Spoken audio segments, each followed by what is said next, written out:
ತೋರಿಸು ಕನಸಿಗೆ ಜಾರಿಸು ನಾಹಿತ ನಾಹಿತ ಪ್ರೀತಿಯಾಗಿದೆ. ಅಭಿಮಾನಿಗಳೊಂದು ಮಾತನ್ನ ಹೇಳ್ತಾರೆ, ಕನ್ನಡದ ಕೀರ್ತಿ ಸುರೇಶ್ ಇವರು ಅಂತ. ಏನು ಹೇಳ್ತೀರಾ?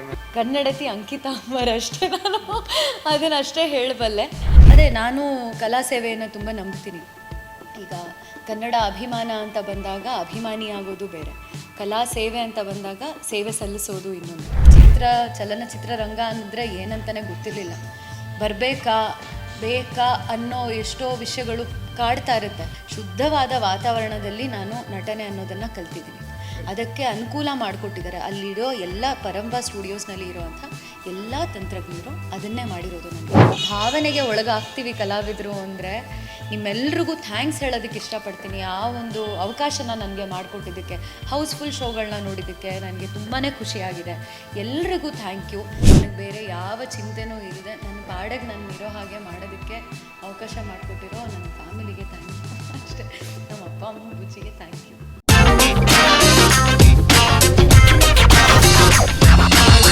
ನಮಸ್ತೆ ವೀಕ್ಷಕರೇ, ಸೌತ್ ಟಾಕೀಸ್ಗೆ ಸ್ವಾಗತ. ನಾನು ನಿಮ್ಮ ಸಂದೀಪ್ ಶ್ರೀನಿವಾಸ್ ಅಂತೆ. ವೀಕ್ಷಕರೇ, ಈ 1994-98 ಅವಧಿಯಲ್ಲಿ ನಾವು ಕೇಳ್ತಾ ಇದ್ದಂಥ ಒಂದು ಹಾಡು ಇಬ್ಬನಿ ತಬ್ಬಿದ ಇಳೆಯಲ್ಲಿ. ಈ ಹಾಡು ಪ್ರತಿಯೊಬ್ಬರ ಮನದಲ್ಲೂ ಕೂಡ ಗುಣುಗ್ತಾ ಇತ್ತು. ಅಂದರೆ ಮಳೆ ಬರಲಿ, ಯಾವುದಾದ್ರು ಸ್ಕೂಲ್ಗಳಲ್ಲಿ ಸ್ಕೂಲ್ ಇವೆಂಟ್ ಆಗಲಿ, ಹಾಡು ಕೇಳೇ ಬರ್ತಾ ಇತ್ತು. ನಮ್ಮಲ್ಲಂತೂ ನಾವು ನೆನ್ಪಿಟ್ಕೋಬೇಕಾದಂಥ ಹಾಡಾಗಿತ್ತು. ಆದರೆ ಇತ್ತೀಚಿನ ದಿನಗಳಲ್ಲಿ 2024 ಬಂದಂಥ ಸಿನಿಮಾ ಇಬ್ಬನಿ ತಬ್ಬಿದ ಇಳೆಯಲ್ಲಿ, ಅದರಲ್ಲೂ ಕೂಡ ಮುದ್ದು ಪೆದ್ದು ಅನ್ನೋ ಒಂದು ಕ್ಯಾರೆಕ್ಟರ್ ಇದೆ, ಅನಾಹಿತ ಅಂತ. ಆ ಕ್ಯಾರೆಕ್ಟರ್ನ ಇವತ್ತು ಮೀಟ್ ಮಾಡೋಕೆ ಬಂದಿದ್ದೀನಿ. ಅಂಕಿತಾ ಅಮರ್ ಅವರು ನಿಮಗೆಲ್ಲ ಪರಿಚಯ ಇದ್ದಾರೆ, ಬನ್ನಿ ಮಾತಾಡ್ಸೋಣ ಏನು ಎತ್ತ ಅಂತ. ಮೇಡಮ್ ನಮಸ್ತೆ. ಮೊದಲಿಗೆ ಅಭಿನಂದನೆಗಳು, ಯಾಕೆಂದರೆ ನಿಮ್ಮ ಸಿನಿಮಾ ಎಲ್ಲರ ಮನ ಮುಟ್ಟಿದೆ, ಎಲ್ಲರೂ ಕೂಡ ಅದ್ರ ಬಗ್ಗೆ ಮಾತಾಡ್ತಾ ಇದ್ದಾರೆ. ಏನು ಅನಿಸುತ್ತೆ? ತುಂಬಾ ಖುಷಿ ಆಗುತ್ತೆ. ಅಂತಂದರೆ ನಾನು ಥಿಯೇಟರಲ್ಲಿ ರಿಲೀಸ್ ಆದ ನಂತರ ಥಿಯೇಟರ್ ವಿಸಿಟ್ಸ್ ಮಾಡಿದ್ದೀನಿ ಅಷ್ಟೇ. ಅದಾದಮೇಲೆ ತುಂಬ ಹೊರಗಡೆ ಹೋಗಿರೋದು ಕಮ್ಮಿ, ಸಿನಿಮಾಗೆ ಅಂತಲೇ ಹೋಗಿದ್ದೀನಿ ಅಷ್ಟೇ. ಬಿಟ್ಟರೆ ಈಗ ಹೋದಾಗ ಅನಾಹಿತ ಅಂತ ಗುರುತಿಸ್ತಿದ್ದಾರಲ್ವ, ಅದರಿಂದ ಗೊತ್ತಾಗುತ್ತೆ ಸಿನಿಮಾನ ತುಂಬ ಜನ ಈಗ ಆಲ್ರೆಡಿ ನೋಡಿದ್ದಾರೆ ಅಂತ. ತುಂಬಾ ಖುಷಿ ಕೊಡುತ್ತೆ. ಈಗಲೂ ಸಹ ಚಿತ್ರಮಂದಿರಗಳಲ್ಲಿದೆ. ದಯವಿಟ್ಟು ಯಾರೆಲ್ಲ ನಮ್ಮ ಸಿನಿಮಾ ನೋಡಿಲ್ಲ ಹೋಗಿ ನೋಡ್ಕೊಂಬನ್ನಿ ಅಷ್ಟೇ. ಎಸ್ ಮೇಡಮ್, ಇಬ್ಬನಿ ತಬ್ಬಿದ ಇಳೆಯಲ್ಲಿ ಈ 3 ಪದದ ಅರ್ಥ ಹೇಳ್ಬೋದಾ? ಖಂಡಿತ. ಈಗ ಇನ್ನೂ ಸಿನಿಮಾ ಆಲ್ರೆಡಿ ಬಂದಿರೋದ್ರಿಂದ ಇನ್ನೂ ಜೋರಾಗೇ ಹೇಳ್ಬೋದು. ಇಬ್ಬನಿ, ಈ ಇಳೆಯನ್ನು ತಬ್ಬೋ ಒಂಥರ ಆ ದೃಶ್ಯಾವಳಿ ಇದೆಯಲ್ಲ, ಅದು ಬಹಳ ಅಚ್ಚುಕಟ್ಟಾದ ಸೂಕ್ಷ್ಮವಾದ ಒಂದು ಮ್ಯಾಜಿಕಲ್ ಜಾದೂವಿನಂತಹ ದೃಶ್ಯ. ಸಂಜೆ ಮೇಲೆ ಅಥವಾ ರಾತ್ರಿ ಆದಮೇಲೆ ಇಬ್ಬನಿ ಇಳೆಯ ಮೇಲೆ ಕೂರೋದಕ್ಕೆ ಶುರು ಮಾಡುತ್ತೆ. ಬೆಳಗ್ಗಿನವರೆಗೂ ಇರುತ್ತೆ. ರಾತ್ರಿ ಎಲ್ಲ ಕೂತಾಗ ಆ ಇಬ್ಬನಿಯಲ್ಲಿರೋ ಅಂತಹ ಕನಸು, ಅದು ನಡ್ಕೊಂಡು ಬಂದಿರೋ ಅಂತಹ ಜೀವನ, ಇದ್ಯಾವುದು ಕಣ್ಣಿಗೆ ಕಾಣಿಸೋದಿಲ್ಲ. ಯಾವಾಗ ಕಣ್ಣಿಗೆ ಕಾಣಿಸುತ್ತೆ ಅಥವಾ ಯಾವಾಗ ಆ ದೃಶ್ಯ ಅದ್ಭುತವಾಗಿ ಕಾಣಿಸುತ್ತೆ ಅಂದರೆ ಬೆಳಗ್ಗೆ ಒಂದು ಸನ್ಶೈನ್, ಅಂದರೆ ಒಂದು ಹೊಂಬಿಸಿಲು ಬಂದು ಆ ಇಬ್ಬನಿಯನ್ನು ಮುಟ್ಟಿದಾಗ ಅದು ಎಷ್ಟು ಆಕರ್ಷಕವಾಗಿ ಕಾಣಿಸುತ್ತೋ, ಅದೇ ರೀತಿ ಇಲ್ಲಿ ಸಿಡ್ ಹಾಗೂ ಅನಾಹಿತಾರ ಪ್ರೀತಿ, ಅವರಿಬ್ಬರ ನಡುವೆ ಆಗಿರುವಂತಹ ಒಂದು ಮಾತುಕತೆ, ಚರ್ಚೆ, ವಿಚಾರಗಳು, ಕನಸುಗಳು, ಅವರೇನು ಹಂಚ್ಕೋತಾರೆ, ಇದೆಲ್ಲ ಒಂದು ಇಬ್ಬನಿ ರೂಪದಲ್ಲಿರುತ್ತೆ. ಒಂದು ಮ್ಯಾಜಿಕಲ್ ಮೊಮೆಂಟ್ ಆಗುತ್ತೆ ನಮ್ಮ ಸಿನಿಮಾದಲ್ಲಿ. ಹಾಗಾಗಿ ಅದನ್ನು ಇಬ್ಬನಿ ತಬ್ಬಿದ ಇಳೆಯಲಿ ಅಂತ ನಾವು ಹೇಳಿರೋದು. ಎಸ್ ಮೇಡಮ್, ನಿಮ್ಮ ಹತ್ರ ಮಾತಾಡ್ತಾ ಇದ್ರೆ ನಮಗೇನೆ ಒಂದಿಷ್ಟು ಕಿವಿಗೆ ಹಿತ ಬಂದಂಗೆ ಆಗುತ್ತೆ. ಇನ್ನು ಸಿನಿಮಾ ನೋಡ್ತಾ ಕೂತ್ಕೊಂಡಂಥ ಪ್ರೇಕ್ಷಕರು ತಾವೆಲ್ಲೋ ಹೊಸ ಪ್ರಪಂಚವನ್ನೇ ಮರೆತು ನನ್ನದೇ ಆದಂಥ ಜೀವನದಲ್ಲಿ ನನ್ನದೇ ಆದಂಥ ಕಥೆಯಲ್ಲಿ ಹೋಗ್ತಾ ಇದ್ದೀನಿ ಅಂತ ನಾವೆಲ್ಲರ ಮುಖವನ್ನು ನೋಡ್ತಾ ಇದ್ವಿ. ಮೀಡಿಯಾದವರು ಅದನ್ನು ನೋಡುವಾಗ ಎಲ್ಲರ ಮುಖದ ಭಾವವನ್ನು ನೋಡ್ತಾ ಇದ್ವಿ. ತನ್ನ ಮನೆ ಮಗಳ ಕತೆ ನಡೀತಾ ಇದೆಯೇನೋ ಅನ್ನೋ ಒಂದು ಭಾವ. ಏನು ಅನಿಸುತ್ತೆ ಮೇಡಮ್? ಅದರಲ್ಲೂ ಜೊತೆಗೆ ಥಿಯೇಟರ್ನಲ್ಲಿ ನಿಮಗೆ ಅಭಿಮಾನಿಗಳು ಗಿಫ್ಟ್ ಕೊಡ್ತಾರೆ, ಆ ಸಮಯ ಏನನ್ಸುತ್ತೆ? ತುಂಬ ಖುಷಿ ಆಯಿತು. ಅಲ್ಲ, ಮೊದಲನೇ ವಿಷಯ ಏನು ಗೊತ್ತಾ, ಪ್ರೆಸ್ ಶೋನೇ ನಮ್ಮ ಮೊಟ್ಟ ಮೊದಲ ಶೋ ಆಗಿದ್ದು. ಅಲ್ಲಿವರೆಗೂ ಇದ್ದಂಥ ಒಂದು ಆಂಗ್ಸೈಟಿ ಅಂತ ಏನು ಹೇಳ್ತಾರೆ, ನಮ್ಮ ಮನಸ್ಸೊಳಗಡೆ ಯಾವ ರೀತಿ ಸಿನಿಮಾ ಮೂಡ್ ಬರಬಹುದು, ಯಾವ ರೀತಿ ಪ್ರೇಕ್ಷಕರ ಒಂದು ವಿಷಯ ಹೇಗೆ ತಲುಪಿದೆ ಅವ್ರಿಗೆ, ಅವರು ಯಾವ ರೀತಿ ಸ್ಪಂದಿಸ್ತಾರೆ, ಈ ಎಲ್ಲ ಕುತೂಹಲಕ್ಕೆ ಉತ್ತರ ಆಗಿದ್ದು ಪ್ರೆಸ್ ಶೋ. ನೀವು ಮೀಡಿಯಾದವರು ಏನು ನಮ್ಮ ಮೊದಲ ಸೆಟ್ ಆಫ್ ಪ್ರೇಕ್ಷಕರು ನೀವು ಆಗಿದ್ರಿ. ಹಾಗಾಗಿ ನೀವು ಬಂದು ನೋಡಿದಾಗ ಆ ಒಂದು ನಾನು ಸ್ಕ್ರೀನ್ ಮೇಲೆ ಬರ್ತಾ ಇದ್ದೀನಿ, ನನ್ನನ್ನು ಇವರೆಲ್ಲ ನೋಡ್ತಾ ಇದ್ದಾರೆ ಅನ್ನೋ ಒಂದು ಸಂದರ್ಭ ಏನಿತ್ತು, ಬಹಳ ವಿಭಿನ್ನವಾಗಿತ್ತು. ಒಂಥರ ಭಾವನೆಗಳ ಅಲೆ ಒಂಥರ ಅಪ್ಪಳಿಸ್ತು ಎದೆ ಒಳಗಡೆ. ತುಂಬ ಖುಷಿ ಆಯಿತು. ಯಾಕಂದರೆ ಚಿತ್ರಮಂದಿರದಿಂದ ಹೊರಗಡೆ ಬಂದ ತಕ್ಷಣ ನೀವೆಲ್ಲ ಮಾತಾಡಿದ ರೀತಿ ಆಗಲಿ ಅಥವಾ ಮನೆ ಮಗಳು ಅಂತ ಹೇಗೆ ಅಂದ್ಕೊಂಡಿದ್ದೀರಾ, ನಾನು ತುಂಬಾ ಖುಷಿ ಪಡ್ತೀನಿ. ಕಿರುತೆರೆಯಲ್ಲಿ ಇದ್ದಾಗಲೂ ಸಹ ನಾನು ಮಾಡಿದ್ದಂಥ ಪಾತ್ರನ ಮನೆ ಮಗಳು ಅಂತ ಹೇಗೆ ನೀವು ತಗೊಂಡ್ರಿ, ಅದೇ ರೀತಿ ನನ್ನ ಸಿನಿಮಾದಲ್ಲಿ ನಾನು ಮಾಡಿರೋ ಪಾತ್ರವನ್ನು ನೋಡಿದಾಗ ಅನಾಹಿತ ಅಂತ ಗುರ್ತು ಹಿಡಿದು ಮಾತಾಡಿಸಿ ಹೀಗೀಗಾಯಿತು, ಹಾಗಾಗಿ ಆಗಬಾರ್ದಿತ್ತು, ಹೀಗೆ ಯಾಕಾಯಿತು ಅಂತ ಮಾತಾಡ್ಸೋದಿದೆಯಲ್ಲ, ತುಂಬಾ ಖುಷಿ ಆಯಿತು. ಅಂದರೆ ಪ್ರೆಸ್ ಅವರು ಸಹ ನೀವು ಮೊದಲನೇ ಶೋಲ್ಲೇ ನಮ್ಮ ಜೊತೆ ಮಾತಾಡಿದ್ದೇನಿದೆ, ಒಂಥರ ಭರವಸೆ ನಂಬಿಕೆ ಬಂದಿದ್ದೇ ನಮಗೆ ನಿಮ್ಮ ಶೋ ಆದ ನಂತರ. ಓಕೆ, ಏನೋ ಮ್ಯಾಜಿಕ್ ಆಗುತ್ತೆ ಹಾಗಿದ್ರೆ ಅಂತ ನಾವು ಬಿಲೀವ್ ಮಾಡೋದಕ್ಕೆ ಆಗಿದ್ದು ನಮಗೆ ನಿಮ್ಮಿಂದನೇ. ಜೊತೆಗೆ ಪ್ರೇಕ್ಷಕರು ಕೂಡ ಅದೇ ಥರ ಇಳೆ ಹೇಗೆ ಇಬ್ಬನಿಯನ್ನು ಅಪ್ಪುತ್ತೋ ಅದೇ ರೀತಿ ನಮ್ಮ ಸಿನಿಮಾನ ತಬ್ಗೋತಾ ಇದ್ದಾರೆ. ಇದಕ್ಕಿಂತ ಇನ್ನೊಂದು ಖುಷಿ ಇಲ್ಲ, ಇನ್ನೊಂದು ಖುಷಿನೇ ಇಲ್ಲ. ನಮ್ಮ ಕಡೆ, ನಮ್ಮದು ಕೊಡಗು ಮೇಡಮ್, ನಮ್ಮ ಕಡೆ ಜೋರಾಗಿ ಬರೋ ಮಳೆಗಿಂತ ಹನಿ ಹನಿಯಾಗಿ ಬರೋ ಮಳೆನ ತುಂಬ ಇಷ್ಟಪಡ್ತೀವಿ. ನಿಮ್ಮ ಸಿನಿಮಾನೂ ಕೂಡ ಹನಿ ಹನಿಯಾಗಿ ಪುಟ್ಟ ಹೆಜ್ಜೆ ಇಟ್ಕೊಂಡು ಮುಂದುವರ್ಕೊಂಡು ಹೋಗ್ತಲೇ ಇದ್ದೀರಾ. 25 ದಿನದ ಹತ್ತತ್ರ ಬರ್ತಾ ಇದ್ದೀರಾ. ಈ 25 ದಿನದ ಸಂಭ್ರಮಾಚರಣೆ ಈ ಸಮಯದಲ್ಲಿ ಏನು ಅನಿಸುತ್ತೆ ಮೇಡಮ್? 25ನೇ ದಿನದ ಸಂಭ್ರಮಾಚರಣೆ ಅದು ಈಗಿನ ಕಾಲಘಟ್ಟದಲ್ಲಿ ಕನ್ನಡ ಚಲನಚಿತ್ರರಂಗದಲ್ಲಿ ಆಗೋದು ತುಂಬ ಅಪರೂಪದ ವಿಷಯ. ಹಿಂದಿನ ಕಾಲದಲ್ಲಿ ನಮ್ಮ ರಾಜ್ಕುಮಾರ್ ಸರ್ ಅಣ್ಣವರೆಲ್ಲ ಇದ್ದಾಗ ವಿಷ್ಣುವರ್ಧನ್ ಸರ್ ಅವ್ರದ್ದು 100 ಡೇಸ್ 150 ಡೇಸ್ ವಾರಗಳು ಅಂತೆಲ್ಲ ನಡೆಯೋದೇನಿದೆ ಅದು ಒಂದು ಅಚೀವ್ಮೆಂಟ್ ಸಕ್ಸಸ್ ಅಂತ. ನಮ್ಮ ಸಿನಿಮಾ 25ನೇ ದಿನಕ್ಕೆ ಕಾಲಿಡ್ತಾ ಇದೆ ಅನ್ನೋ ಒಂದು ವಿಷಯನೇ ನಮಗೆ ಏನೋ ಒಂದು ಸಾರ್ಥಕತೆಯ ಭಾವನೆ ಇದೆ. ಕೆಲಸವನ್ನು ಅಚ್ಚುಕಟ್ಟಾಗಿ ಶ್ರದ್ಧೆಯಿಂದ ಮಾಡಿದ್ದಕ್ಕೆ ಒಂದು ಪುಣ್ಯ ಫಲ ಅನ್ನೋದು ಸಿಗುತ್ತೆ ಅನ್ನೋದಕ್ಕೆ ದೇವರೇ ಒಂಥರ ಆಶ್ವಾಸನೆ ಕೊಡ್ತಾ ಇದ್ದಾನೆ ಅನ್ನೋ ಒಂದು ವಿಷಯ ಪ್ರೇಕ್ಷಕರು ಇಷ್ಟಪಡ್ತಾ ಇದ್ದಾರೆ. ಈಗಲೂ ಸಹ ಶುಕ್ರವಾರ, ಶನಿವಾರ, ಭಾನುವಾರ ಅಂತ ಬಂದಾಗ ಬುಕ್ ಮೈ ಶೋಗೆ ಹೋಗಿ ನೋಡಿದಾಗ ಅಲ್ಲಿ ಆರೆಂಜ್ ಕಲರ್ ಜಾಸ್ತಿ ಕಾಣಿಸ್ತಿದೆ, ಹೌಸ್ಫುಲ್ ಶೋಗಳು ಜಾಸ್ತಿ ಇದೆ. ಅದಷ್ಟೇ ಅಲ್ಲ, ಸಿಂಗಲ್ ಸ್ಕ್ರೀನ್ ಈಗ ವೀರೇಶಾಗಿ ಹೋದ್ವಿ, ನಾವು ಕಾಮಾಖ್ಯ, ನವರಂಗಕ್ಕೆ ಹೋದ್ವಿ, ವೆಂಕಟೇಶ್ವರಕ್ಕೆ ಹೋದ್ವಿ. ಈ ಥರ ಸಿನಿಮಾಗಳಿಗೆ ಹೋದಾಗ ಸಿಂಗಲ್ ಸ್ಕ್ರೀನಲ್ಲಿ ಈ ಥರ ಹೌಸ್ಫುಲ್ ಶೋ ಇದೆಯಲ್ಲಪ್ಪ ಅಂತ ನೋಡೋದಿದೆಯಲ್ಲ, ಕಣ್ಣಿಗೆ ಅದೊಂಥರ ಹಬ್ಬ. ಖುಷಿ ಆಗುತ್ತೆ 25ನೇ ದಿನಕ್ಕೆ ಕಾಲು ಇಡ್ತಾ ಇರೋದು. ಇನ್ನೂ ಹೀಗೆ ಮುಂದುವರಿಲಿ. ಎಷ್ಟು ಪ್ರೇಕ್ಷಕರು, ಎಷ್ಟು ಕನ್ನಡಿಗರನ್ನು ಈ ಕಥೆ ಮುಟ್ಟಬೇಕೋ ಅದು ಮುಟ್ಟುತ್ತೆ. ಆ ಭಾವನೆ, ಆ ನಂಬಿಕೆ ನನಗಿದೆ. ಮ್ಯಾಜಿಕ್ಗಾಗಿ ವೆಯ್ಟ್ ಮಾಡ್ತಾ ಇದ್ದೀವಿ ಅಷ್ಟೇ, ನಮ್ಮ ಇಡೀ ತಂಡ ಅಷ್ಟೇ. ಎಸ್ ಮೇಡಮ್, ಅವಾಗಲೇ ನಾನು ಅನಾಹಿತನ ಮೆಚ್ಚಿದ್ದಾರೆ ಅಂತ ಹೇಳಿದೆ. ಹಾಗೆಯೇ ಗಾಂಧಿನಗರದಲ್ಲಿ ಅಭಿಮಾನಿಗಳೊಂದು ಮಾತನ್ನು ಹೇಳ್ತಾರೆ, ಕನ್ನಡದ ಕೀರ್ತಿ ಸುರೇಶ್ ಇವರು ಅಂತ. ಏನು ಹೇಳ್ತೀರಾ ಮೇಡಮ್? ಇದು ಹರಿದಾಡ್ತಾ ಇದೆ ಇವಾಗ. ಹಾಂ, ಓಕೆ, ಇದು ನನಗೆ ಗೊತ್ತಿರಲಿಲ್ಲ. ಕನ್ನಡತಿ ಅಂಕಿತಾ ಅಮರ್ ಅಷ್ಟೇ, ನಾನು ಅದನ್ನಷ್ಟೇ ಹೇಳಬಲ್ಲೆ. ನಂಗೆ ಗೊತ್ತಿಲ್ಲ ಇದಕ್ಕೆ ಪ್ರಶ್ನೆ ಅಂದರೆ, ಅವರು ಕೂಡ ಒಂದು ಹೆಸರು ಮಾಡಿದಂತಹ ನಟಿ, ಅವರಿಗೆ ನಿಮ್ಮನ್ನು ಹೋಲಿಸಿ ಅನ್ನೋದಕ್ಕಿಂತ ಅವರಲ್ಲಿ ಆ ಗುಣವನ್ನು ನಿಮ್ಮಲ್ಲಿ ನೋಡ್ತಾ ಇದ್ದಾರೆ ಕನ್ನಡಿಗರು. ಹೇಗನ್ಸುತ್ತೆ ಮೇಡಮ್? ನನಗೆ ಗೊತ್ತಾಗ್ತಿಲ್ಲ ಏನು ಹೇಳಬೇಕಿದಕ್ಕೆ ಅಂತ. ಅಲ್ಲ, ಬಹುಶಃ ಅಭಿನಯ ಅಂತ ಬಂದಾಗ ಅವರ ಅಭಿನಯಕ್ಕೆ ನನ್ನ ಅಭಿನಯನ ಹೋಲಿಸಿದ್ರೆ ಅಥವಾ ಇದು ಮಾಡಿದ್ರೆ ಖುಷಿ ಆಗುತ್ತೆ. ಯಾಕಂದರೆ ಮೇರು ನಟಿ ಅವರು ಕೂಡ ಅವರ ಇಂಡಸ್ಟ್ರಿಯಲ್ಲಿ ಅಂತ ಏನು ಹೇಳ್ತಾರೆ, ಬರೀ ಅವರ ಇಂಡಸ್ಟ್ರಿ ಅಂತಲ್ಲ, ಭಾರತ ಚಿತ್ರರಂಗಕ್ಕೆ ಒಂದೊಳ್ಳೆ ಕೊಡುಗೆಯನ್ನು ನೀಡಿರುವಂತಹ ಕಲಾವಿದೆ. ಒಟ್ಟಿನಲ್ಲಿ ನನ್ನನ್ನು ಕಲಾವಿದೆಯಾಗಿ ಗುರುತಿಸ್ತಿದ್ದಾರಲ್ಲ ಅನ್ನೋ ವಿಷಯ ತುಂಬಾ ಖುಷಿ ಕೊಡುತ್ತೆ. ಜೊತೆಗೆ ಅಂತಂದರೆ ಅಂಕಿತಾ ಆಗಿ ನನಗೆ ನನ್ನದೇ ಆದ ಕೆಲವು ವಿಷಯಗಳಿದೆ ಅಲ್ವಾ. ಸಡನ್ನಾಗಿ ಈ ಥರ ಹೋಲಿಕೆ ಬಂದಾಗ ಅದಕ್ಕೆ ಹೇಗೆ ಪ್ರತಿಕ್ರಿಯಿಸಬೇಕು ಅನ್ನೋದು ಗೊತ್ತಾಗಲ್ಲ. ಬಟ್ ಖುಷಿ ಆಗುತ್ತೆ ಒಂದು ರೀತಿಯಾಗಿ. ಹೇಗೆ ಜನ ಅಥವಾ ಪ್ರೇಕ್ಷಕರು ಅದನ್ನು ಅಪ್ಕೋತಾರೋ, ನಾರಾಯಣೀತಿ ಸಮರ್ಪಯಾಮಿ, ನಾರಾಯಣೀತಿ ಸಮರ್ಪಯಾಮಿ. ನಮ್ಮ ಕನ್ನಡಿಗರಿಗೆ ಇಷ್ಟವಾದ ವಿಚಾರ ಏನಂದರೆ, ಒಂದು ಹೆಣ್ಣು ಅಂದರೆ ಆ ಗೌರವಾನ್ವಿತ ಪದ ಉಪಯೋಗಿಸ್ಬೇಕು. ಹೆಣ್ಣು ಅಂತ ಅಂದರೆ ಆ ಹೆಣ್ಣಲ್ಲಿ ಇರಬೇಕಾದ ಗುಣಗಳನ್ನೊಂದು ಇಟ್ಕೋತಾರೆ. ಅವರ ಉಡುಗೆ ತೊಡುಗೆ ಇರ್ಬೋದು, ಅವರ ಹಾವಭಾವ ಇರ್ಬೋದು, ಅವರ ಮಾತಿರ್ಬೋದು, ಅವರ ಹಾಡು ಇರ್ಬೋದು, ಅವರ ನಡವಳಿಕೆ ಇರ್ಬೋದು. ಇವೆಲ್ಲದರಲ್ಲೂ ಕೂಡ ಪುಸ್ತಕ ಓದ್ತೀರಾ, ಹಾಡು ಹೇಳ್ತೀರಾ, ಒಂದಷ್ಟು ಒಳ್ಳೆ ವಿಚಾರಗಳನ್ನ ಸೋಷಿಯಲ್ ಮೀಡಿಯಾದಲ್ಲಿ ಹಂಚ್ಕೋತೀರಾ. ಸಿನಿಮಾ ಕೂಡ ಬಂದಿದೆ, ಅನಾಹಿತಾನ ಹೆಸರು, ಅಂಕಿತಾನ ಹೆಸರು, ಎರಡೂ ಕೂಡ ಒಂದೇ ತಕ್ಕಡಿಯಲ್ಲಿ ತೂಗ್ತಾ ಇದ್ದಾರೆ ನಿಮ್ಮನ್ನು. ಏನನ್ಸುತ್ತೆ ಈ ಕನ್ನಡಿಗರ ಈ ಅಪಾರವಾದ ಪ್ರೀತಿ ಬಗ್ಗೆ? ನಂಗೆ ಗೊತ್ತಿಲ್ಲ, ಇದೆಲ್ಲ ನೀವೇನು ಕೇಳ್ತಿದ್ದೀರಾ ಅನ್ನೋದು ಗೊತ್ತಿಲ್ಲ.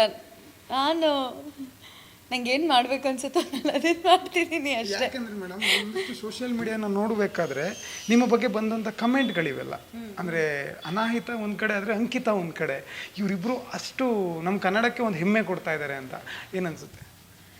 ಅದೇ, ನಾನು ಕಲಾ ಸೇವೆಯನ್ನು ತುಂಬ ನಂಬ್ತೀನಿ. ಈಗ ಕನ್ನಡ ಅಭಿಮಾನ ಅಂತ ಬಂದಾಗ ಅಭಿಮಾನಿ ಆಗೋದು ಬೇರೆ, ಕಲಾ ಸೇವೆ ಅಂತ ಬಂದಾಗ ಸೇವೆ ಸಲ್ಲಿಸೋದು ಇನ್ನೊಂದು. ಎರಡೂ ಈಗ ಸಂಸ್ಕೃತ ಶ್ಲೋಕ ಇದೆ, ಹಿಂದಿಯಲ್ಲೂ ಕೂಡ ಮಂತ್ರಗಳಿದೆ, ಮರಾಠಿಯಲ್ಲಿ ನಾವು ಹನುಮಾನ್ ಚಾಲೀಸನ ಹೇಳ್ತೀವಿ. ಇಲ್ಲಿ ಭಾಷೆ ಅನ್ನೋದು ಬರೋದಿಲ್ಲ, ಇಲ್ಲಿ ಏನು ಬರುತ್ತೆ, ದೇವರಿಗೆ ಸೇವೆ ಸಲ್ಲಿಸೋದು ಬರುತ್ತೆ. ಸೊ ಕಲೆ ಅನ್ನೋದು ಒಂದು ಬೇರೆಯ ಒಂದು ಜಾಗನೇ ನನಗೆ. ಅದು ಹಾಡಾಗಲಿ, ಡ್ಯಾನ್ಸ್ ಆಗಲಿ, ಅಥವಾ ಬರೆಯೋದೇನಾದರೂ ಆಗಿರಲಿ, ಓದೋದಾಗಿರಲಿ, ಏನೇ ಇದ್ರೂ ಕಲಾ ಸೇವೆ ಮಾಡಬೇಕು ಅಂತಂದಾಗ ತುಂಬ ಕಣ್ಣಿಗೆ ಹೊತ್ಕೊಂಡು ದೇವರು ಕೊಟ್ಟಿರೋ ವಿಷಯನಪ್ಪ ಇದು. ಅವನಿಗೆ ನಾನೇನಾದರೂ ಥ್ಯಾಂಕ್ಸ್ ಹೇಳಬೇಕಂದ್ರೆ ಬಹುಶಃ ಇದನ್ನು ಮಾಡೇ ನಾನು ಅವನಿಗೆ ಥ್ಯಾಂಕ್ಸ್ ಹೇಳಬೇಕನ್ನೋ ಅಂತ ಮಾಡ್ಕೊಂಡು ಬಂದಿದ್ದೀನಿ ಅಷ್ಟೇ. ಇದೇ ಕನ್ನಡತಿಯ ಗುಣ ಎಲ್ಲರನ್ನೂ ಕೂಡ ಮೆಚ್ಚಿಸಿದೆ.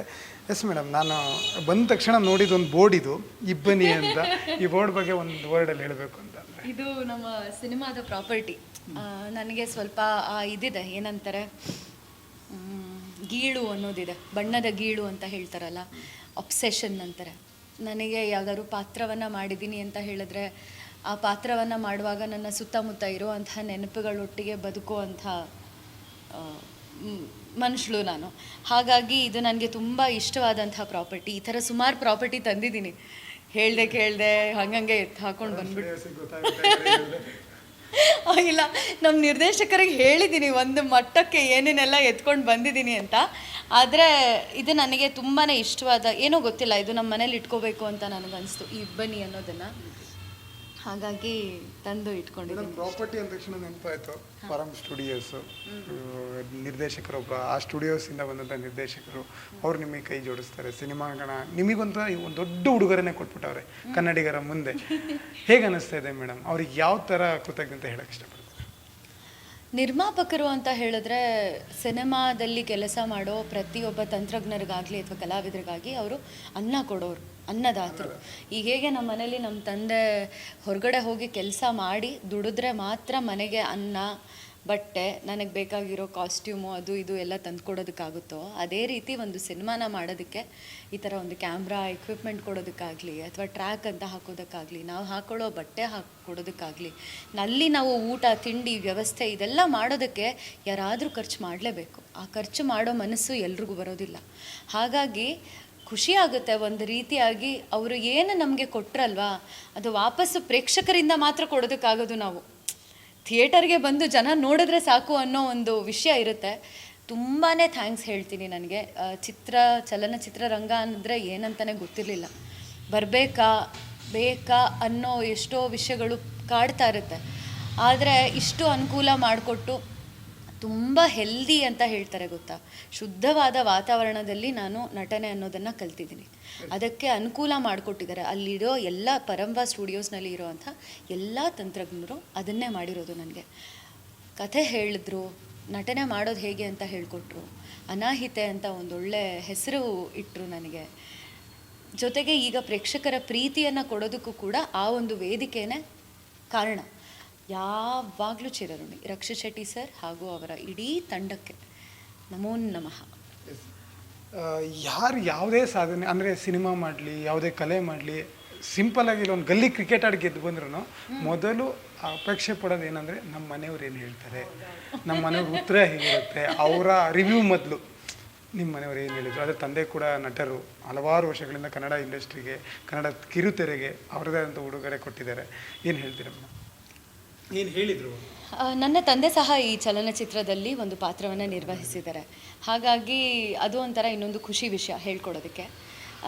ಅದು ಬಿಟ್ಟರೆ ಅದೇ ಮನೆಯವರಿಗೆ ಇಷ್ಟ ಆದರೆ ಸಾಕಪ್ಪ ನಾನು ಮಾಡ್ತಿರೋ ವಿಷಯ. ಅದು ಒಂದು ರೀತಿಯಾಗಿ ಪ್ರತಿಯೊಬ್ಬರ ಮನೆಯಲ್ಲೂ ಮಗ ಆಗಲಿ ಮಗಳಾಗಲಿ ಅವ್ರ ಕಡೆಯಿಂದ ಒಂದು ವ್ಯಾಲಿಡೇಷನ್ ಅಂತ ಬಂದರೆ ಅದೇ ನಮಗೊಂದು ಪ್ರಶಸ್ತಿ ಕೊಟ್ಟ ಹಾಗೆ. ಹಾಗಾಗಿ ನನಗೆ ಯೋಚನೆ ಇತ್ತು ಯಾವ ರೀತಿ ಸಿನಿಮಾನ ತಗೋತಾರೆ. ಕಥೆ ಹೇಳಿರಲಿಲ್ಲ, 3 ಜನಕ್ಕೆ ನಾನು ಕಥೆ ಹೇಳಿರಲಿಲ್ಲ. ನನ್ನ ತಂದೆ ಈ ಚಿತ್ರದಲ್ಲಿ ನಟನೆ ಮಾಡಿದರೂ ಸಹ ಅವ್ರದ್ದು ಏನು ಪಾತ್ರ ಇದೆ ಅದು ಮಾತ್ರ ಅವ್ರಿಗೆ ಗೊತ್ತು. ಅನಾಹಿತ ಯಾರು ಏನು ಎತ್ತ ಏನು ಹೇಳಿರಲಿಲ್ಲ. ಹಾಗಾಗಿ ಅವರು ಬಂದು ನೋಡಿದಾಗ ನನ್ನ ತಾಯಿ ಫುಲ್ಲು ಇಂಟರ್ವಲ್ ಟೈಮಲ್ಲಿ ಅಳೋದಕ್ಕೆ ಶುರು ಮಾಡಿಬಿಟ್ರು. ಅದನ್ನೆಲ್ಲ ನೋಡಿದಾಗ ನನಗೆ ಅಪ್ಪ ಸಾಕಪ್ಪ.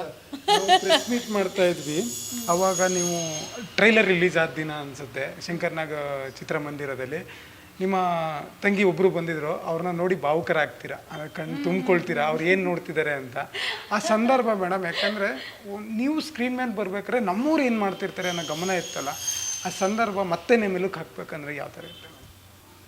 ಅದು ಬದುಕಿರೋದೇ ಅದಕ್ಕೆ ಸರ್. ನಮ್ಮ ತಂದೆ ತಾಯಿ ನನ್ನ ತಂಗಿ ಹೇಗಿರ್ತಾರೆ, ಖುಷಿಯಾಗಿದ್ದಾರಾ, ನಾನು ಮಾಡ್ತಿರೋ ಕೆಲಸನ ನೋಡಿ ಖುಷಿ ಪಡ್ತಾರಾ, ಚೆನ್ನಾಗಿದ್ದಾರಾ, ಏನು ತೊಂದರೆ ಆಗ್ತಿಲ್ವಾ, ಇದಕ್ಕೋಸ್ಕರನೇ ಬದುಕ್ತಿರ್ತೀವಿ. ಆಮೇಲೆ ನಾವೇನು ಆಯ್ಕೆ ಮಾಡ್ತೀವಿ ಯಾವುದಕ್ಕೂ ಒಂದು ಹಿಂಜರಿಕೆ ತೋರಿಸ್ದೆ, ಯಾವುದಕ್ಕೂ ಅಡ್ಡಿ ಮಾಡಲ್ಲ. ಇದು ಮಾಡಬೇಡ, ಅದು ಮಾಡಬೇಡ, ಹಂಗೆ ಹೋಗಬೇಡ, ಹೀಗೆ ಹೋಗಬೇಡ. ಯಾವತ್ತೂ ನಮ್ಮ ತಂದೆ ತಾಯಿ ಅದನ್ನು ಹೇಳಿಲ್ಲ. ನಿನ್ಗೆ ಇದು ಮಾಡ್ಬೇಕನ್ಸುತ್ತಾನೋ ನೀನು ಮಾಡೋ ಅಂತಲೇ ನನಗೆ ಪ್ರೋತ್ಸಾಹ, ಸಹಕಾರ, ಬೆಂಬಲ ಎಲ್ಲ ಕೊಟ್ಟಿರೋದು. ಹಾಗಿರುವಾಗ ಅವ್ರಿಗೆ ನೀ ಮಾಡದೆ ಇನ್ನು ಯಾರಿಗೆ ಮಾಡ್ತೀಯಾ? ಅದಕ್ಕೆ ನಾನು ಕಾಯ್ತಿದ್ದಿದ್ದೆ ಅದಕ್ಕೊಂದಕ್ಕೆ ಸರ್. ಅಂದರೆ ಇದು ಸಿನಿಮಾ ರಿಲೀಸ್ ಆದಾಗ ಅಪ್ಪ ಅಮ್ಮ ಏನು ಮಾಡ್ತಾರೋ, ಅಪ್ಪ ಅಮ್ಮ ಹೆಂಗೆ ರಿಯಾಕ್ಟ್ ಮಾಡ್ತಾರೋ, ಏನು ಇದೊಂದೇ ಯೋಚನೆ ಇದ್ದಿದ್ದು ನನಗೆ. ಮೊದಲನೇ 2 ದಿನಕ್ಕೆ ಅದೆಲ್ಲ ಗೊತ್ತಾಗೋಯ್ತಲ್ವಾ, ಹಬ್ಬ ಅಂತನ್ಸ, ಹಾಂ ಇಷ್ಟೇನಾ, ಹಾಂ ಆಗೋಯ್ತಾ ಅನ್ನೋ ಥರ ಇದೆ ಅಷ್ಟೇ. ಅಪ್ಪ ಅಮ್ಮಂಗೆ, ನನ್ನ ತಂಗಿಗೆ ಥ್ಯಾಂಕ್ಸ್ ಹೇಳೋಕ್ಕೆ ಇಷ್ಟಪಡ್ತೀನಿ. ಎಲ್ಲ ನನಗೇನೇನು ಅವಕಾಶಗಳು ಬರುತ್ತೋ ಅದನ್ನೆಲ್ಲ ಹಾಗೆ ತಗೊಂಡು ನೀನು ಕೆಲಸ ಮಾಡು ಅಂತ ನನಗೆ ಬೇರೆ ಯಾವ ಚಿಂತೆನೂ ಇಲ್ಲದೆ ನನ್ನ ಪಾಡಿಗೆ ನಾನು ಇರೋ ಹಾಗೆ ಮಾಡೋದಕ್ಕೆ ಅವಕಾಶ ಮಾಡಿಕೊಟ್ಟಿರೋ ನನ್ನ ಫ್ಯಾಮಿಲಿಗೆ ಥ್ಯಾಂಕ್ ಯು ಅಷ್ಟೇ. ನಮ್ಮ ಅಪ್ಪ ಅಮ್ಮ ಬುಜ್ಜಿಗೆ ಥ್ಯಾಂಕ್ ಯು. ಮೇಡಮ್, ಇನ್ನು ಕನ್ನಡ ಚಿತ್ರರಂಗಕ್ಕೆ ಬಂದಂಥ ಸಂದರ್ಭದಲ್ಲಿ ಇತ್ತೀಚಿನ ದಿನಗಳಲ್ಲಿ mass fight, black colour shade, ಈ ಥರ ಒಂದಿಷ್ಟು ತುಂಬ ಸಿನಿಮಾಗಳನ್ನ ಹಿಟ್ ಮಾಡಿದ್ದಾರೆ ನಮ್ಮ ಕನ್ನಡಿಗರು. ಕೂಗಾಡ್ತಾರೆ, ಕಿರ್ಚಾಡ್ತಾರೆ. ಆದರೆ ನಿಮ್ಮ ಸಿನಿಮಾ ಹಾಗಲ್ಲ, ಅದೇ ಒಂದು ಜಾನರ್ ಸಿನಿಮಾ. ಈಗಿನ ಈ ಪರಿಸ್ಥಿತಿಗೆ ಬಿಟ್ಟಂತಹ ಜಾನರ್ ನಿಮ್ಮದು. ಅಂದರೆ ಮನ ಮುಟ್ಟುವಂಥ, ಮನದ ಭಾವನೆಗಳನ್ನ ಹೇಳುವಂಥ ಸಿನಿಮಾ. ಉದಾಹರಣೆಗೆ ಹೇಳ್ಬೇಕಂದ್ರೆ ಲವ್ ಮ್ಯಾಕ್ಟೆಲು, ದಿಯಾ ಮತ್ತು ಅಮೃತಧಾರೆ, ಈ ರೀತಿ ಒಂದು ಮೌನವಾಗಿ ಕೂತ್ಕೊಂಡು ನನ್ನನ್ನೇ ನಾನು ಮರೆತಂಥ ಸಿನಿಮಾ. ಆ ಸಿನಿಮಾ ಸಾಲಲ್ಲಿ ಗೆಲ್ಲುತ್ತೆ ಅಂತ ಒಂದು ಭರವಸೆಯನ್ನು ಇಟ್ಕೊಂಡು ಪರಂ ಸ್ಟುಡಿಯೋ ಅವರು ಈ ಸಮಯದಲ್ಲಿ ಬಿಟ್ಟಂಥದ್ದು, ಅದು ಈಗ ಒಂದು ಗೆಲುವಿನ ದಾರಿ ತಲುಪಿದೆ. ನಿಮಗೆ ಒಂದಿಷ್ಟು ಭಯ ಇತ್ತ ಮೇಡಮ್, ನಮ್ದು ಈ ಸಿನಿಮಾ ಹೋಗುತ್ತೆ ಅಂತ? ನಾನು ಮೊದಲೇ ಕೇಳಬೇಕಾಗಿತ್ತು ಈ ಪ್ರಶ್ನೆನ, ಇವಾಗ ಕೇಳ್ತಾ ಇದ್ದೀನಿ. ಭಯ ಇತ್ತ ಮೊದಲಿಗೆ ಬಿಟ್ಟಂಥ ಸಂದರ್ಭದಲ್ಲಿ? ಇಲ್ಲ, ಅಂದರೆ ಭಯ ಇರಲಿಲ್ಲ ನನಗೆ. ನನ್ನ ನಿರ್ದೇಶಕರ ಮೇಲೆ ಜಾಸ್ತಿ ನಂಬಿಕೆ ಇತ್ತು. ಯಾಕೋ ಗೊತ್ತಿಲ್ಲ, ಅವರು ಒಂದು ಪ್ರಾಜೆಕ್ಟ್ನ ಶುರು ಮಾಡುವಾಗ ಅವ್ರು ಅದನ್ನೇ ಹೇಳಿದ್ದು, ನೀವು ನನ್ನ ನಂಬಿ ನಾನು ನಿಮ್ಮನ್ನ ನಂಬ್ತೀನಿ ಅಂಕಿತಾ, ಕೆಲಸ ಮಾಡೋಣ ಅಷ್ಟೇ. ಕೆಲಸ ಮಾಡೋದು ಬಿಟ್ಟಿದ್ದು ಅವನಿಗೆ ಎಲ್ಲ ಅಂತ. ಹಾಗಾಗಿ ಯಾವ ಭಯನೂ ಇರಲಿಲ್ಲ ಈ ಥರ ಒಂದು ವಿಷಯಗಳು, ಅಥವಾ ಈ ವರ್ಗದವರಿಗೆ ಇಷ್ಟ ಆಗುತ್ತಾ ನಮ್ಮ ಚಿತ್ರ ಇಲ್ವಾ ಅನ್ನೋ ಒಂದು ಯಾವ ಅಡೆತಡೆ ಯೋಚನೆ ಆಲೋಚನೆಗಳೆಲ್ಲ ಏನು ನನಗಿರಲಿಲ್ಲ. ಜೊತೆಗೆ ವರ್ಗ ಅಂತ ಮಾತಾಡಿದ್ರೆ ಸಿನಿಮಾ ಅನ್ನೋದೇ ಹಾಗೆ, ಬರೀ ಇಂಥದ್ದೇ ಒಂದು ರೀತಿಯಲ್ಲಿ ಶೈಲಿಯಲ್ಲಿ ಸಿನಿಮಾ ಮಾಡೋದಕ್ಕೆ ಆ ಥರ ಅಲ್ಲ, ಎಲ್ಲ ಶೈಲಿಯಲ್ಲೂ ಮಾಡಬಹುದು. ಸಿನಿಮಾ ಅನ್ನೋ ಒಂದು ಚೌಕಟ್ಟು ಚಿಕ್ಕ ಚೌಕಟ್ಟಲ್ಲ, ಅದು ತುಂಬ ದೊಡ್ಡ ಬೌಂಡರಿನೇ ಇಲ್ಲದೇ ಇರೋ ಅಂಥ ವಿಷಯ.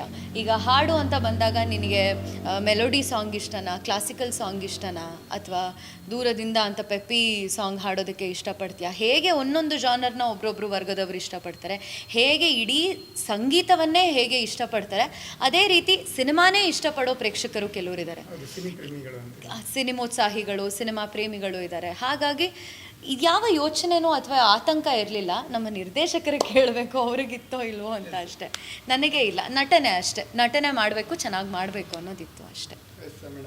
ಈಗ ಕೊನೆಯದಾಗಿ ಸಿನಿಮಾ ನೋಡಿರೋರಿಗೆ, ಸಿನಿಮಾ ನೋಡಬೇಕು ಅಂದ್ಕೊಂಡವರಿಗೆ, ಸಿನಿಮಾ ನೋಡಿ ಮತ್ತೆ ನೋಡಬೇಕು ಅಂದ್ಕೊಂಡವರಿಗೆ ಏನು ಹೇಳ್ತೀರಾ ನಮ್ಮ ವೀಕ್ಷಕರಿಗೆ? ಸಿನಿಮಾ ನೋಡಿದವ್ರಿಗೆ ತುಂಬ ಹೃದಯದ ಧನ್ಯವಾದ. Thank you, thank you, thank you so much. ಬಹುಶಃ ಕಲಾವಿದರಿಗೆ, ತಂತ್ರಜ್ಞರಿಗೆ, ಪ್ರೇಕ್ಷಕರೇ ಒಂದು ರೀತಿಯಾಗಿ ದೇವರುಗಳು ಅಂತ ಹೇಳ್ತಾರಲ್ಲ, ಹಾಗೆ ನೀವು ಬಂದು ಸಿನಿಮಾ ಥಿಯೇಟರಲ್ಲಿ ಕೂತ್ಕೊಂಡು ನೀವು ನೋಡೋದನ್ನು ನಾವು ನೋಡ್ತೀವಿ ಗೊತ್ತಾ. ಅಂದರೆ ಆ ಅನುಭವ ನನಗಾಗಿದೆ. ಒಂದು ಚಲನಚಿತ್ರ ಮಂದಿರಕ್ಕೆ ಹೋಗಿ ನಮ್ಮ ಸಿನಿಮಾವನ್ನು ನೋಡುವಾಗ ಪ್ರೇಕ್ಷಕರು ಇತ್ತ ಕೂತ್ಕೊಂಡು ನೋಡ್ತಿರ್ತಾರೆ ಗೊತ್ತಾ, ಅದು ಎಂಥ ಒಂದು ಭಾವನೆಗೆ ಒಳಗಾಗ್ತೀವಿ ಕಲಾವಿದರು ಅಂದರೆ. ನಿಮ್ಮೆಲ್ರಿಗೂ ಥ್ಯಾಂಕ್ಸ್ ಹೇಳೋದಕ್ಕೆ ಇಷ್ಟಪಡ್ತೀನಿ. ಆ ಒಂದು ಅವಕಾಶನ ನನಗೆ ಮಾಡಿಕೊಟ್ಟಿದ್ದಕ್ಕೆ, ಹೌಸ್ಫುಲ್ ಶೋಗಳನ್ನ ನೋಡಿದ್ದಕ್ಕೆ ನನಗೆ ತುಂಬಾ ಖುಷಿಯಾಗಿದೆ. ಎಲ್ರಿಗೂ ಥ್ಯಾಂಕ್ ಯು. ಸಿನಿಮಾ ನೋಡಿದವ್ರಿಗೆ ಥ್ಯಾಂಕ್ ಯು. ಮತ್ತೊಮ್ಮೆ ನೋಡಬೇಕು ಅಂತ ನಿಮ್ಮ ಸ್ನೇಹಿತರ ಜೊತೆ ಇನ್ನೊಂದು ಸರ್ತಿ, 2ನೇ ಸರ್ತಿ, 3ನೇ ಸರ್ತಿ ಹೋಗಿ ನೋಡ್ಕೊಂಬಂದವ್ರಿಗೂ ಥ್ಯಾಂಕ್ ಯು. ಇನ್ನೊಂದು ಸರ್ತಿ ಹೋಗಬೇಕು ಅಂತ ಪ್ಲ್ಯಾನ್ ಮಾಡ್ತಿರೋರಿಗೆ ಥ್ಯಾಂಕ್ ಯು. ಇನ್ನೂ ನೋಡದೇ ಇರೋರಿಗೆ ನಾನು ಇದನ್ನೇ ಹೇಳೋದಕ್ಕೆ ಇಷ್ಟಪಡ್ತೀನಿ. ನಮ್ಮ ಚಿತ್ರ ನಿಮ್ಮೆಲ್ರಿಗೂ, ಎಲ್ಲ ವರ್ಗದವ್ರಿಗೂ ಇಷ್ಟ ಆಗುವಂಥ ಚಲನಚಿತ್ರ. U-rated ಸರ್ಟಿಫಿಕೇಟ್ ಇದೆ ಇದರಲ್ಲಿ. ಚಿಕ್ಕ ಮಕ್ಕಳಿಂದ ದೊಡ್ಡವರವರೆಗೂ ಎಲ್ಲ ವರ್ಗದವರು ನೋಡುವ ಅಂಥ ಚಲನಚಿತ್ರ. ಸಂಗೀತ, ಸಾಹಿತ್ಯ, ಬಣ್ಣಗಳು ಹಾಗೂ ಆಚರಣೆಗಳು, ಸಿನಿಮಾ ಅಂದರೆ ಏನು, ಇದ್ರ ಬಗ್ಗೆ ಎಲ್ಲ ತಿಳ್ಕೊಳ್ಳೋದಕ್ಕೆ ನೀವು ಸಿನಿಮಾ ಚಿತ್ರಮಂದಿರದಲ್ಲೇ ಕೂತ್ಕೊಂಡು ನೋಡಬೇಕು ಅಂತ ನಾನು ಆಶಿಸ್ತೀನಿ. OTTಗೆ ವೆಯ್ಟ್ ಮಾಡೋದಾಗಲಿ ಅಥವಾ ಮೊಬೈಲಲ್ಲಿ ಬಂದಾಗ ನೋಡ್ತೀವಿ ಅನ್ನೋದಕ್ಕೆ ನೀವು ಹೋದರೆ ನಿಮಗೆ ಆಗೋವಂಥ ಅನುಭವವನ್ನು ನೀವು ಮಿಸ್ ಮಾಡ್ಕೋತೀರಾ. ಹಾಗಾಗಿ ತಪ್ಪದೆ ನಿಮ್ಮ ಹತ್ತಿರದ ಚಿತ್ರಮಂದಿರಗಳಲ್ಲಿ ಇಬ್ಬನಿ ತಬ್ಬಿದ ಇಳೆಯಲ್ಲಿ ಹೋಗಿ ನೋಡಿ. Thank you. Thank you madam, thank you. Ankita ಅವ್ರು ಹೇಳಿದಿಷ್ಟೇ, ನಮ್ಮ ಸಿನಿಮಾ ಮನೆಯಲ್ಲಿರುವ ಚಿಕ್ಕ ಮಗುವಿನಿಂದ ಮೂಲೆಯಲ್ಲಿ ಕೂತ್ಕೊಂಡು ಅಡಿಕೆ ಕೊಟ್ಟು ಅಜ್ಜಿ ತಾತನವರೆಗೂ ಇಷ್ಟ ಆಗುವಂಥ ಸಿನಿಮಾ. ಅದು ಕನ್ನಡ ಸಿನಿಮಾ, ಅಪ್ಪಟ ಕನ್ನಡ ಸಿನಿಮಾ. ಬನ್ನಿ, ಸಿನಿಮಾವನ್ನು ಚಿತ್ರಮಂದಿರದಲ್ಲೇ ನೋಡಿ. ನಾನು ಹೇಳೋದು ಇಷ್ಟೇ ವೀಕ್ಷಕರೇ, ಕನ್ನಡ ಚಿತ್ರವನ್ನು ಮೆಚ್ಚೋರು ನೀವೇ, ಬೀಳಿಸೋರು ನೀವೇ, ಗೆಲ್ಲಿಸೋರು ನೀವೇ. ಎಲ್ಲವೂ ಕೂಡ ನಿಮ್ಮ ಕೈಯಲ್ಲೇ. ಚಿತ್ರಮಂದಿರದಲ್ಲೇ ಬಂದು ಸಿನಿಮಾವನ್ನು ನೋಡಿ. ಇದು ಇವತ್ತಿನ ವಿಶೇಷ ಸೌತ್ ಟಾಕೀಸಿಂದ ಇಬ್ಬನಿ ತಬ್ಬಿದ ಇಳೆಯಲ್ಲಿ ನನ್ನ ಜೊತೆ ನನ್ನ ವಿಡಿಯೋ ಜರ್ನಲಿಸ್ಟ್ ಗೆಳೆಯ ನಾಗೇಶ್ ಚನ್ನನ್ ಅವ್ರ ಜೊತೆ ಸಂದೀಪ್ ಸಿನ್ವಾರ್ಸ್ ಅಂತೆ, ಬೆಂಗಳೂರು.